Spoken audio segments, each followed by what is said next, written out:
Hello दोस्तों, अक्सर आपने देखा होगा कि लोगों को पैर की पिंडलियों में काफ़ी दर्द होता है, वो लोग सो भी नहीं पाते हैं।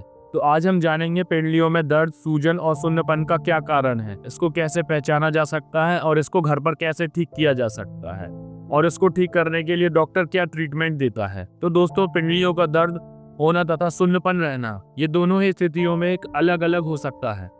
कुछ मरीजों में सिर्फ पिंडलियों में दर्द होता है, किन्हीं को सूनापन रहता है और कुछ मरीजों को सूजन सुन्नपन के साथ पिंडलियों में खिंचाव भी होता है। ये प्रॉब्लम आमतौर पर लंबे समय तक खड़े रहने से, तेज चलने से या भारी सामान उठाने के कारण हो सकता है और ये अचानक भी हो सकता है और ये समय के साथ धीरे धीरे बढ़ सकता है।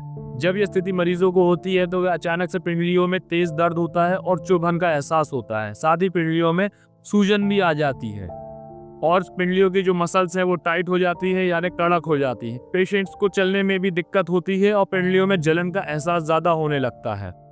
तो इस प्रॉब्लम का होने का कारण कुछ फिजिकल एक्टिविटी है, जैसे ज्यादा काम करना या हैवी लोड उठाना, लेकिन इसके अलावा भी कुछ रीजन हो सकते हैं, जैसे कि बॉडी में पानी की कमी होना, विटामिन और मिनरल्स की कमी होना, मसल्स का कमजोर हो जाना, मसल्स पे जोर पड़ना, पैरों की नसें कमजोर हो जाना, विटामिन B12 या आयरन, फॉलिक एसिड तथा कैल्शियम की कमी हो जाना, या फिर थायराइड, डायबिटीज की बीमारी होना, या फिर हाइपर यूरिसीमिया होना, मतलब खून में यूरिक एसिड की मात्रा का अधिक हो जाना, या फिर डीप वेन्स थ्रोम्बोसिस की बीमारी हो जाना, जिसमें खून की नसों में रुकावट आ जाती है, वेरिकोज वेन्स नाम की बीमारी हो जाना। तो ये काफी कारण है जो ये सारी दिक्कतें दे सकते हैं किसी भी पेशेंट्स को। आप जानते हैं कि मरीज की समस्या होती है तो उसे घर बैठ के कैसे ठीक किया जा सकता है, और साथ ही अगर घर पर उसको फायदा ना हो तो डॉक्टर उसमें क्या ट्रीटमेंट देता है।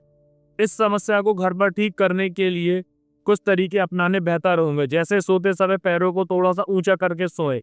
इसके लिए आप पैरों के नीचे तकिया लगा सकते हैं, जिससे कि ब्लड सर्कुलेशन बेहतर होगा और सूजन में कमी आ सकती है। मालिश करना, अगर आपकी पिंडलियों पर सरसों के तेल की मालिश की जाए तो भी दर्द में काफी आराम मिलता है, या फिर आप इसमें बर्फ की सिकाई भी कर सकते हैं, जिससे आपको दर्द और सूजन में काफी आराम मिल सकता है। साथ में आप कुछ स्ट्रेचिंग की एक्सरसाइज भी कर सकते हैं और डाइट में विटामिन और मिनरल्स की भरपूर फूड लेना होगा, जैसे कि केला, पत्तेदार सब्जियां, दूध आदि, जिससे कि दर्द ठीक हो सकता है। लेकिन अगर इसके बाद भी आपको राहत नहीं मिलती है तो आप अपने डॉक्टर के पास जाके उससे कंसल्ट कर सकते हैं, वो आपको डायग्नोज करके उसका सही ट्रीटमेंट शुरू करेगा। यह ट्रीटमेंट अलग अलग पेशेंट्स के लिए अलग अलग हो सकता है। डॉक्टर्स के अनुसार पिंडलियों में दर्द तथा सूजन के लिए सबसे ज्यादा जरूरी है विटामिन और मिनरल्स। शायद इनकी कमी के कारण भी ये सारी प्रॉब्लम हो सकती हैं। तो इसी कारण डॉक्टर लगभग हर मरीज को विटामिन B12 की टैबलेट या इंजेक्शन सजेस्ट करता है, जैसे कि आपने देखा होगा न्यूरोकाइन टैबलेट या न्यूरोकाइन का इंजेक्शन आता है, ये मार्केट में डॉक्टर उसको प्रेस्क्राइब करते हैं। अगर टैबलेट दी जाएगी तो प्रतिदिन एक टैबलेट आपको लेना है, और अगर इंजेक्शन दिया जाएगा तो उसे 5 इंजेक्शन लगाने होते हैं, जो कि एक दिन छोड़ एक दिन डॉक्टर लगाने की सलाह देता है। इसके अलावा आपको विटामिन D3 के टैबलेट्स या उसके भी इंजेक्शन दे सकता है, हफ्ते में एक बार, जो आपको विटामिन D3 की टैबलेट लेनी होगी। और ये ट्रीटमेंट काफ़ी लंबा चल सकता है, 2 या 3 महीने तक भी। और इसके अलावा डॉक्टर आपको कुछ पेन किलर टैबलेट्स भी दे सकता है, जैसे एसिक्लोफेनिक पैरासिटामोल कॉम्बिनेशन या फिर आइबुप्रोफेन पैरासिटामोल कॉम्बिनेशन। ये डॉक्टर के ऊपर डिपेंड करता है कि वो आपको कौन सी टैबलेट प्रिस्क्राइब करता है। इसके अलावा साथ ही वो आपको प्रेगाबेलेन तथा गाबापेंटिन की दवाई भी आपको दे सकता है, दोनों में से कोई एक आपको लेनी होगी।